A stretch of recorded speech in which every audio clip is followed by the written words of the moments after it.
This is Aer Dogs, a podcast series on the aviation industry that will take you from the boardroom to the boarding gates. Welcome to a brand new episode of Aer Dogs, and in true Aer Dogs spirit, we're mixing it up again. I'm Mary Calpin, and I sat down with Maury Gallagher, Chairman and CEO of Allegiant Airlines and commercial entrepreneur. Maury, good to see you. Thanks for joining us. Thank you. Glad to be here. Now, first question we ask on this podcast, when did you become an aerosexual? That is a Mr. Ryan phrase. No one else would think of that. Quite a few years ago. I've joked that most people in this industry have kerosene in their blood instead of regular blood. And my hook started when I was probably single digits, and my father would take me to airports and we'd watch airplanes land. And fascination, that was when before a lot of the, things with the jets on them, and I can speak for my age, but more of it just continued through my teens. I was at O'Hare Airport in the States and was driving an asphalt truck, and we were redoing work on the airport proper, and a 747 took off. And mind you, this was a brand new airplane at that time, late 60s, early 70s. And I sat there underneath the edge of the runway, and this cloud came over. And I looked up, and it was a shadow of this airplane, and it stayed there 2 or 3 minutes, or so it seemed. It was so big, so awe-inspiring. And so I didn't go looking for it. It kind of found me, but that was July of 79. And myself and a couple of fellows joined up and became a management team right after the Airline Deregulation Act in 1978. So as I joke, I can spell airplane. And your own background, was aviation in your blood? Was it something your family were interested in, or was it just something you... It's just me personally, and I wasn't even so much thinking about it consciously. I didn't go out saying I'm going to be a pilot or I'm going to... But after deregulation, I was in the leasing business, actually, and this fellow and I joined up, brought a third party along, and we went and became a management team of a small commuter airline in Santa Rosa, California, your favorite place. And I was off to the races. And so I got involved in 3 separate companies, all of which I was a principal owner and a founder or developer of. A commuter business, as we called it, in the 80s and into the early 90s. And then we founded ValueJet in 1993. Proud to say we developed ticketless travel at that point with our automation. And then I got involved in Allegiant in the early 2000s, 2001, right before 9/11. Timing was excellent. But actually, it was very good. The best time to start an airline is when the industry is upside down. And go back to West Air. So West Air started in 1978, the late... 78, 79 started. Yeah. I joined in July of 79. And we started a jet airline called Pacific Express in 82, which is a miserable failure. You learn more from failures than you do from successes. And the company was so upside down, they decided to sell the other 2 appendages that belonged to a holding company. It was West Air Commuter Airlines and an FBO, which is a fixed base operation. And my partner and I scraped together the money to get it, and we didn't have the money, so we were creative in how to figure out how to buy it. And we were right place, right time with the start of the hub and spoke era in the U.S. They needed small partners, to feed them, and that was us in Northern California. So you ultimately turned it around. You turned around the situation for yourselves. Well, the company that we bought was not that bad off. The jet airline ultimately went bankrupt in 84, but we got out while the getting was good and went our own way. So it was a very interesting times. I'll give you a little economic tidbit. The Dow Jones Industrial Average in 1982, August, was 777. Today it's 40,000. So the last 40 years has been the greatest wealth creation in the history of mankind, womankind. And it's been fortunate to be part of it and the like. And part of that growth in wealth has been, the ability to travel. And today, aviation travel is bus service. When I was a kid, people rode buses in the U.S., Greyhound, Trailways, and you didn't travel far. Your community of interest was 20 miles away maybe, but 50 miles away. Today, you think nothing of flying across the U.S. in a 5.5-hour flight, 3,000 miles. So it's been a tremendous evolution.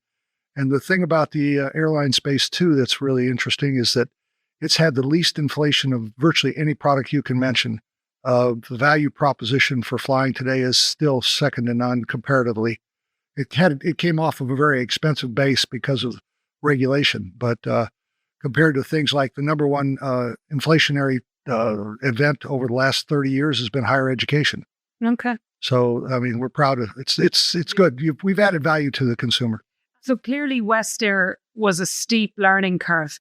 I saw you quoted as saying that you had the stomach for this type of problem. You said, and I quote, "I could sleep just fine, even though I did not know where the funds were for the next payroll or to pay the gas bill in the next few days."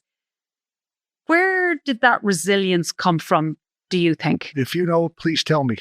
It comes back, I think, to a makeup, to in a kind of a mental, I'm not even going to call it toughness, just an ability to kind of deal with it, not pull your hair out and the like. And, money is very fungible. Everybody worries about making and or losing. But at that age, my conscious understanding was if this didn't work, I was young enough. My real asset was my age and the time. Mm. So let's make this work. And, you figured out how to get it done. And taking risk was always part of the equation. You had to take risk, relatively speaking. And that's just not for everybody. Mm. I'm not saying they're not good or whatever, but I had the stomach for it and I was willing to do it. I call it looking around the corner too. The ability to look around the corner and kind of understand what's there. And you don't have 100% of the data.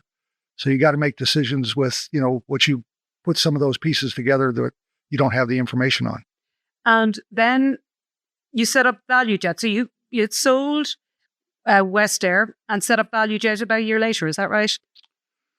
We sold it in June of 92 and ValueJet opened in October of 93. Yes. And how did that come about? A good friend of mine, Robert Pretty, we had met through the commuter business. He was a founder of a company called ASA. They were part of the Delta Connection program.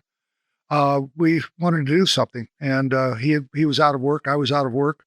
And we looked around. We talked to David Neeleman at that time in December of 92. And David told me about the JetBlue plan at that point in time. And we talked about ticketless and a lot of things. And David, the brilliant fellow that he is, was very far ahead of the world in many cases. But we thought about investing in something he was doing at the time, but we decided against it. And we went down to Atlanta where Robert Pretty had worked with ASA and he understood it. We were also fortunate that Eastern had failed. And one of the more difficult things in this space that people don't quite understand, it's the real estate. Yeah, you want to go fly airplanes, and having airplanes and people and all that is important, but you need gates. Mm. And the Atlanta airport had a failure with Eastern. There was a whole C terminal was boarded up, which was amazing. And I think if you talk to the people at Delta, they would have gone and taken over that space in hindsight. But that got us going. We started in October of 93. And one of the things I was very pleased with, and interestingly, my partner and I, we each had our own thing. He wanted to be in Atlanta, and I was a little nervous going into a Delta hub. But okay, you do that. But I told him, if we can't do this with a different revenue system, instead of just leasing Apollo or Sabre or those things, I wasn't going to do it because I'd been through that mess with the commuter business. And he let me do it. And we opened up a ticketless airline. We'd already written the software for the operational side, maintenance, flight ops, things like that. We wrote the software. This fellow who started Allegiant actually did that in about 6 weeks. And we opened with a 486 tower. Some of you are old enough to remember that, and 80 terminals. And that's the only automation we had in the carrier. And we never issued a paper ticket. Isn't that incredible then? Yes. That was pre-internet. So people called us. Yeah. And within a year and a half, we had 1,500 reservations agents. That company was so successful. It would be as big as Southwest today, but for that accident. And there's a whole backstory on that. But the second full year in 95, we had a 28% operating margin. Our average fare was like $49. Our cost per seat mile was ridiculous. We were at the right time in the right place. What we didn't do and didn't understand was the political aspect, and we scared the hell out of a lot of the industry in hindsight. And that accident, unfortunately, put us into the one place we didn't have expertise in Washington, D.C. Yeah. And so and it was an election year for Mr. Clinton, and there was all kinds of of paraphernalia that I won't go into, but it was an experience. And 110 passengers and staff were killed in that crash. Such a tragedy. Can you talk to me about that time? I was on the board at that point. I never went down there to be full time. I was commuting from Las Vegas to Atlanta. And so we got the call on a Saturday afternoon, and it was just, if you haven't been through an accident, it's absolutely devastating. And you have total helplessness. You can't do anything. And airplane accidents in particular are never one thing. There are multiple events that you'll take a piece of Swiss cheese and you stick a pencil through it. When all the holes line up, that's when something happens. If something in the middle will stop that pencil, so to speak, you can do it. But this company, forgotten their name now, MRO, Maintenance Repair Operation, brought a bomb over and put it on our airplane in effect. And we were having airplanes overhauled for work by these guys. They took a oxygen generator out of the sky, the ceiling, and those had to be replaced. And they just put them on the floor. The supervisor came along. What are these? Get rid of them. We've got an inspection coming up. Every chance they had to package them right. There was ways you package them to make sure they wouldn't work. But the way they worked was when you pulled on that string, you created a chemical reaction that created a byproduct of oxygen, but it was at 500 degrees. And so they got put in the belly of our airplane next to some tires. They weren't packaged properly. They didn't have the safety mechanisms. They were stuffed in the back, jiggled, got hot, burned up the tire, and took the crew out. So it wasn't a mechanical failure. It wasn't an operational failure. It was somebody walked these over and put them on our airplane that day on a Saturday afternoon in May. And ValueJet never recovered from that. Oh, no. ValueJet actually was AirTran and sold to Southwest in 2011, I think, for $1.4 billion. So the success of the airline, it just wasn't what it could have been. The head of the DOT, Pena, and I've forgotten the guy who was the FAA administrator, came down to Atlanta in June of 96, a month afterwards. Mr. Clinton's staff, as the story goes, we couldn't get off the front page. Mr. Clinton was running for re-election. He had to be seen to be doing something. And so they came down, and my pretty met with the administrator, FAA administrator, and he gave him two options. You can give me your certificate and I'll do everything I can to get you back up flying. Or if you fight me, you'll never fly again. So gave him the certificate. And that was June 17th. We opened up again in the end of September, I think. But we were fortunate enough to have enough money in the bank that we could survive that. And but the ValueJet name, unfortunately, was taken out to task, and it was so damaged that we went and bought a company called AirTran. It was a small carrier, and we took their name in effect, and that became the carrier that, like I said, was bought in 2011. I know you've said it in your own memoir, that it's something you've lived with for 40 years. Does it get any easier? Well, time heals all wounds, scars. Scar tissue is what it is. It's never the same as the original tissue. But it comes with the territory. Mm. And one of the things that, I put my chest out with in this industry is the leading safety industry in the world. I mean, you study the graph of accidents going back to 1970, and we did a lot of work on that. That line is definitely coming down to the right, to the point that we haven't had a serious accident in the U.S. since 2009. And that was a commuter airplane that was flown by poorly trained pilots and pilots that shouldn't have been there at that point. But, it's an industry that we learn from, and everybody in this business takes it incredibly seriously. And you continued on and founded Allegiant. Tell me about that. We didn't so much found it. This fellow who wrote this software I mentioned earlier, a fellow named Mitch Ali, brilliant guy. I met him in the late 80s, and I've always had a fascination for IT and tech, and the industry had very little tech support back in that time. You did everything by pencil and paper. So this guy was brilliant, wrote our operational stuff, and then he wrote the software for the revenue stuff. So that was ValueJet's software. Mitch loved airlines, just loved them. And he made a good bout of money off of Value Jet stock, and he opened up Allegiant in 1997, 98, and really got going 98, 99. I helped him out financially in 2000. And, well, he was brilliant at what he did. His operational tactics were not the best. And by the end of 2000, I suggested I couldn't give him any more money. And he, to his credit, put it through what we call Chapter 11. And I was the biggest creditor. So actually wasn't looking to get into it, particularly after a Value Jet experience. But the world started slowing down in 2001. I had a fellow named Andrew Levy who joined me, who was a very successful, good lawyer, and had been with us at Value Jet.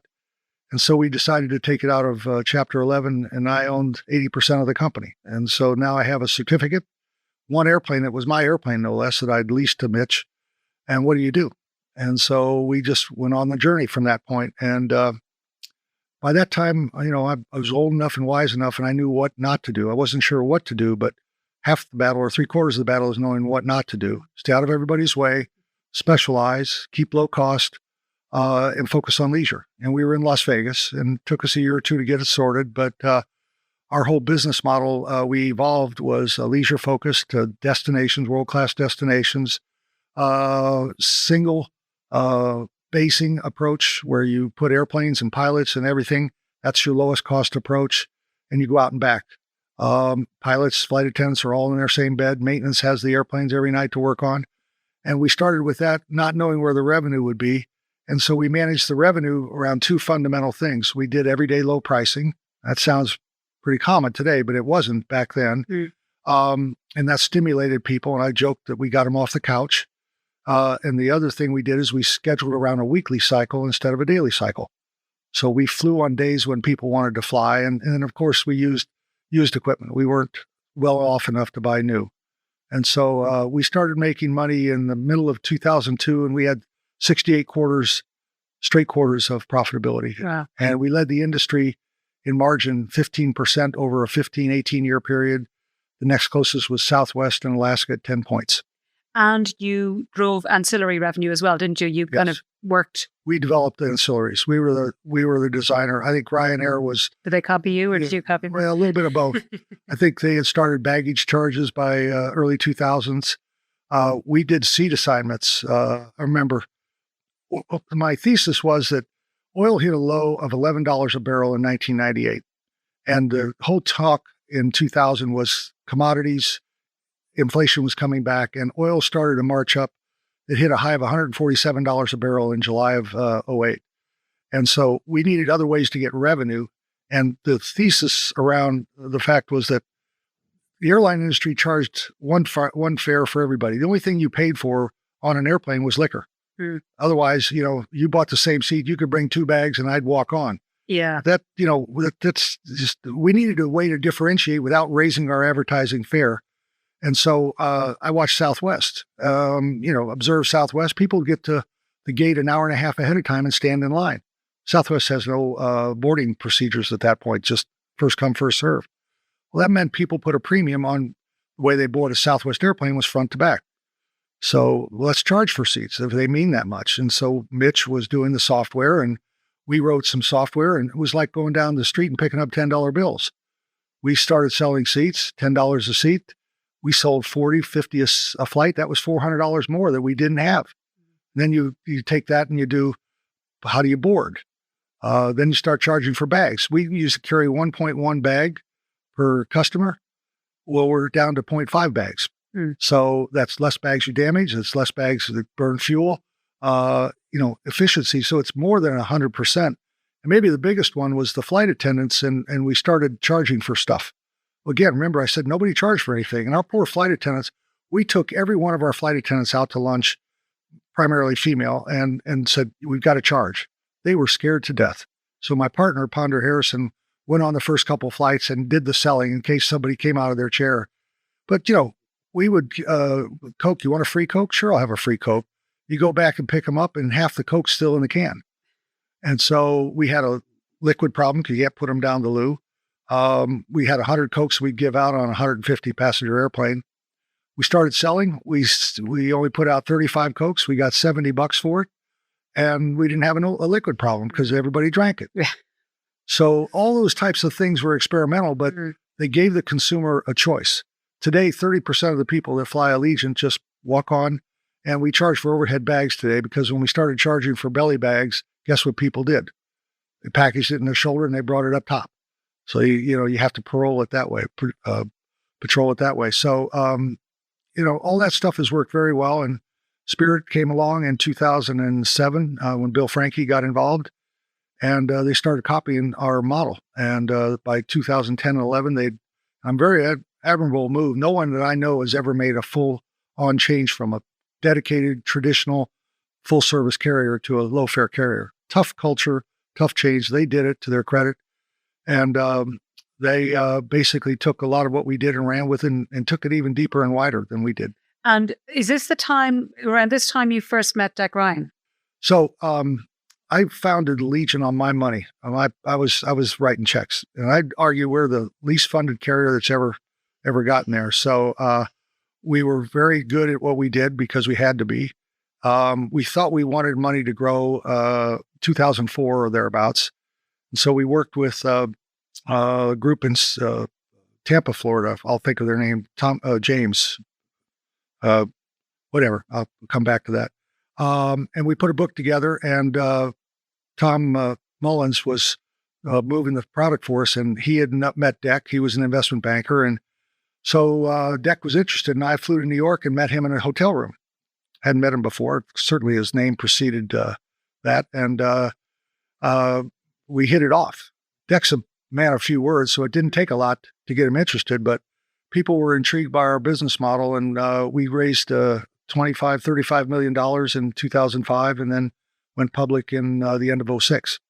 So we had the financial results that people were very intrigued, and Dec, I think, to this day still thinks well of us as a result of what we did for him. So I've enjoyed our relationship for many, many years. In fact, Viva Aerobus, which was a Mexican carrier, I was working with them on that in 2008 and 2009 and the like.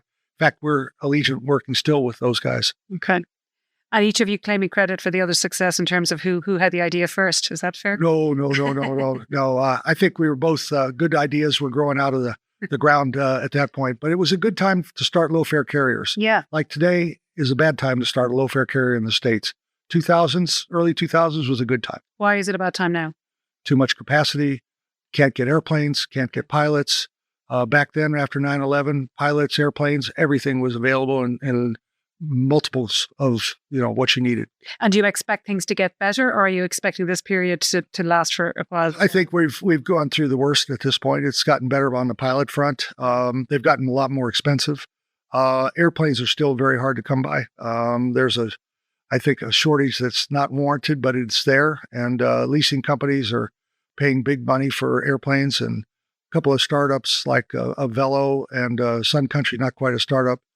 I know those guys that run it, and they're just not buying the airplanes today. They're too expensive. Okay. So you think we're through the worst though? With pilot part is there, I think the airplanes have a ways to go to come back to a middling number that makes sense. Now, say you could go for a beer with any airline CEO, living or dead, who would it be and why? There's only one. Who's that? Mr. O'Leary. Oh, really? Absolutely. There's nobody with a better track record than Michael O'Leary. And why would you like to go? What would you talk about? Well, I just listen. I understand he likes to talk. No, I've met him a couple of times, but you just look at what they did. They've stuck to their knitting. They've been fortunate, in the European world doesn't have the competition we have with the big carriers. The domestic market has probably been forfeited by the likes of British and Air France and even Lufthansa. So it's a gang war between, I think, Ryan and Wizz, the other one, EasyJet. So what do you admire about him? Do you think his straight talking is refreshing in the industry? Do you think that has helped the success of the brand? What is it about him that has worked? Well, the constancy of the product, the ability to deliver a good product on time, reliable. Been fortunate enough to manage their balance sheet very well, which comes with profits. And so they've got newer airplanes, which helps the reliability and those things. And they've stayed stuck to their knitting, and kept their focus. They've been, this is an industry, the race goes to the tortoise. And they were very much a Southwest acolyte, back in the day. If you go back and look at Southwest, they started in 1971, and we were following their path as well. 20, 30 years in, they had 120 airplanes. That's what we had. You go through the numbers and the like, but it's steady as it goes. If you go too fast, you overrun your ability to manage. You make mistakes. I think one of the things you're seeing in the U.S. today is that people are getting ahead of their headlights. They don't have the management skills and experience to manage these top-heavy organizations. And this is an asymmetric business in the sense that you don't build infrastructure to have 10 or 15 or 20% of your flights canceled. Yeah. You can't answer the phone. You can't, deal with a customer. If we're carrying, 500 flights times 150, that's 7,500 people a day. You cancel 10% of your flights. That's 800, 1,000 people that you got to try and answer the phone. You're just not set up for that. And so you have reputational damage. And you've seen a lot of that in the States. Southwest had a big problem. You've got Delta had the CrowdStrike problem here recently. Yeah, that doesn't exist as much here. The delayed flights isn't as big a thing in Europe as it is in the States. Right. Well, we have weather problems, and we have very concentrated places to go, particularly the Northeast with New York, and the COVID results with labor.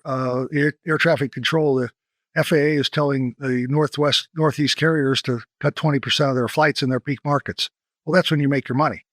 I mean, so you've got that. Florida's got a very, dicey problem down there with problems on the space launching on the East Coast. Air Force owns the West Coast. So you've got this narrow window to go through, and then you have storms coming through, and you can't go out over the ocean because of safety issues and distance. So you get this little lane, and if everybody wants to get in the lane at one time, you're parking. You're parked. And a number of our guests have mentioned Herb Kelleher as somebody they would like to have gone for a drink with or go for a drink with. And you've mentioned Southwest a couple of times. Would he be on your list? Absolutely. Oh yeah. No, Herb had the personality that was really important. One of the things Southwest brought to the table was a fun in flying. Those flight attendants, the gate agents, everybody there enjoyed what they did. And that was Mr. Kelleher set the tone. The whole organization was set up that way. And it's been exceptional up until recently. The last 4 or 5 years, they've kind of gone flat, they've gone flat, and the world's changed, particularly the product, and their cost structure hasn't been maintained as much as it should have been probably. In terms of leadership and you as a leader, how do you manage conflict within a team? How do you build your team up? How do you keep a team going? I think the team is important. You take a good management team, they'll make an average to below average business plan work. A bad management team will screw up a good one. So you need a little bit of both. You've got to have a good idea. And then once you've got it, you've got to be able to execute on it. And we built a good idea. We stayed away from the problems in the early days. And one of the things I'm most proud of at Allegiant is the quality of the management group that we put together. And I think one of the things that I'm a big believer in is you got to leave your ego at the door. I always took the worst cubicle. Everybody sits in an open room, and we have instant communication. There's no offices. There's no places where people go and hide. You've got these 20-year-olds now that come and talk to the CEO. Yeah. That's, you can't teach management, in my opinion. You learn it. You observe it. And probably the biggest surprise of this whole thing is I'd never run a big organization. So it's the fact that I could even, kind of get to a business this big and kind of be somewhat capable of doing it. So it wasn't your ambition to keep building, it just kind of evolved, did it? Or well, I told people early on, how big are you going to be? What are you going to, I don't know. I never wrote a business plan for this. I started a lot of companies in my career, but this one, I 5 airplanes, maybe 10, but it's one of those things. The airplanes are available, the business keeps working, and you keep growing. So it was a lot of fun, and we have a lot of great people. We are the talent pool for U.S. carriers in the low-fare business. We've got people in 3 or 4 other carriers now. Okay. Yeah. So you're an accountant by profession. So am I right in saying that you look at the numbers, you know where you're at, in terms of what can be done, but do you trust your gut a lot? Is your gut your guide in terms of decisions you've made in business, or? Well, there's an old saying, you want to try a lot of things, but you fail fast. If you're not trying different things, I read a book at one time that said there's two fundamentals to every successful company. One, they grow their own people, and two, they're always growing their next product set 5 years out. You have to keep putting those seeds in the ground to grow the next thing. And so I've probably been more guilty of the latter than I should have been. We've tried a lot of different things, and we changed the name of the company to Allegiant Travel Company, not Airline. And the idea of, capturing a customer base and offering them multiple products. While we sold Florida hotel rooms and the like, we were just a broker. Yeah. What we wanted to do was have our own place where we could concentrate. And that started in the late 2017 and 18 with another gentleman who had a hotel background, John Redmond. And we started building this out of our own balance sheet. COVID killed us with, we had to stop it. And so there's lots of machinations in the last 3 or 4 years that it's going pretty good now. And you talk about, you've tried different things. You've also set up you're not just an aviation entrepreneur. You've set up lots of telecommunications businesses. You're very involved in the NASCAR series and Super Bowl. Tell me about your non-aviation outside interest. Well, the Super Bowl, one of the things that Las Vegas has birthed itself in the last 10 years by getting into sports. It was obviously a leisure destination, had tremendous entertainment, gambling, all the things that was where it was known for. But it brought the NFL in and the National Hockey League, first the Hockey League, and then the NFL came along with the Raiders. And the stadium they've built there is spectacular. Mark Davis, has done an excellent job. And there's naming rights for this stuff. And they approached us they like a hometown company. And so there weren't a lot of big companies in Las Vegas. And we went back and forth for 4, 5, 6 months with them. And finally, we got together and agreed to put our name on the stadium. And it was a big, big investment, still is to this day, but the branding has been exceptional. And we strongly believed there would be a Super Bowl coming very quickly. And we had one last year, and they put me in as the executive chairman or the chairman of the Super Bowl committee. Every town has a host committee, which I was whatever. I won't go into that, but it was quite an experience. Super Bowl is the NFL is there's nothing. There's the NFL and everybody else, and it did tremendous stuff for Las Vegas and for our brand. We're at a conference at the moment on investment opportunities in aviation. Where do you see investment opportunities currently? Well, I don't follow the European world and the like. In the States, the industry has really traded off. We've traded down as an industry. We're this basket of carriers, and even the big guys, American, Delta, United, are way off of their numbers. The ULCC crowd it's got a dividing line. They've got a couple of guys that are really poorly performing financially, Spirit and Frontier. We're not doing great, but we're making money. And so the industry's traded down dramatically. We're at a $40 stock price. The last time we were at a $40 stock price, it was 2008, 2009. So I think we're a very, very good buy at this point, but there's got to be a catalyst to have investors want to come back in, and some of the noise in the industry's got to get cleaned up. Yeah. And do you mean by that noise in terms of, sustainable solutions for aviation? Where? Well, everybody's posting losses, and there's no... there's rumors of people going into bankruptcy. And so you're still on the downward slope of the curve. It hasn't turned up yet. I think you've got the rest of this year, maybe part of next year before you go kind of get things all taken care of. You've got pressure from the majors coming down on top of the low fare carriers. The majors have an ability now to put a low fare product in every flight of theirs almost. And that ability to do that puts pressure on competing against low fare guys that are trying to go head to head. Meanwhile, you've got the other stuff that the majors can do, which include their first class, their upgrade. You've seen a lot of leisure traffic in this post-COVID. 20% of the business traffic's gone away. People are, doing things by Zoom and all those types of things. Yeah. And so the leisure guys have come down market to more to leisure. So you've got this bifurcated cabin where you can get a very competitive low-cost price or a product. The middle of the cabin, you get more leg room, you get some of those types of things, and you obviously have your first class. You put two other pieces on top of it. One, the dollar is so strong, they have an international business that we don't have. You've got some with Spirit and Frontier. They do some Latin American stuff, but going to Europe and going to the Far East, particularly Japan, I've had more friends go to Japan than this year than I've ever known go to Japan. But that dollar has been exceptional. And then you've got the credit card frequent flyer stuff, which suggests 10, 20% of their earnings are coming from that money that you earn while people are sleeping type of thing. Yeah.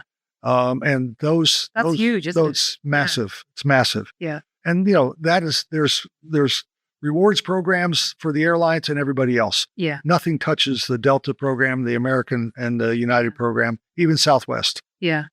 What do you think about sustainable aviation? Where do you believe in electric aviation? What are your thoughts on that? You're talking to the ultimate cynic about this stuff. These are ideas put forward by people who are, I'm not even going to say they're well-meaning. They're religious as much as anything, I think. And, climate and all that stuff, while it's important, the trade-off for climate is going to be lifestyle and going backwards. And I think we talked earlier about the countries less poor. We in the West have lived, on this bubble of climate benefits, and they're trying to get some of it. And, you look at the pollution coming out of China and India, it's nothing compared to Europe. And Europe and the U.S. are nothing, relatively speaking. So it's a very controversial subject, and aviation seems to be at the tip of the spear. We're very visible, but ironically, we're only 2% of the problem. So, but SAF, good idea. All this is interesting ideas, but the ability to make it work commercially for a big multi-billion dollars industry is daunting. Mm-hmm. You take an electric airplane that shows up, there's no infrastructure to deal with. What do you do when the airplane's there and the battery's out? Yeah. Where do you you have a big battery, put a special tool underneath, you drop the battery from the center of the airplane and you roll it over and you put a new battery in. Then how do you charge the battery that's there? I'm not saying you can't get it done, but there's no infrastructure to do that kind of work in the U.S. Governor of California, who was this summer, last 2 summers, in the very hot days, is telling the people driving electric cars not to plug their cars in at night because the grid can't stand it. He's telling electric people not to charge their cars 5, 6 o'clock at night when the grid's under pressure, right? I mean, and you want no more gasoline powered cars sold in 35? That's, 6, 7 or 8, 9 years away, 10 years away. The math doesn't add up. And SAF fuels, you can't get the volumes to do that. Okay. And you need constancy too. When I buy gas in Orlando and I buy it in St. Louis and I buy it in Las Vegas, it's all the same. The standards are there. One of the things people are bringing to me, that standard in Vegas may be a different standard in Kansas City or, wherever. This stuff just doesn't happen because you want it to. So it's way down the track in your view? Yes, at a minimum. Way down. Yeah. Okay. Yeah. I know people are making noises about it and it sounds good, but who's going to take the onus? And mind you, the price, we're being quoted 4 factor for, a gallon of gas. That's low fare carriers don't work on that model. Maury Gallagher, it's been a pleasure. Thank you very much for your time. Thank you very much. Good to talk to you. You've been listening to Aer Dogs, brought to you by Irlandia Aviation and in conjunction with the Aer Dogs book by Tom Lyons. If you enjoyed listening to this interview, please subscribe or leave a rating or review wherever you get your podcasts.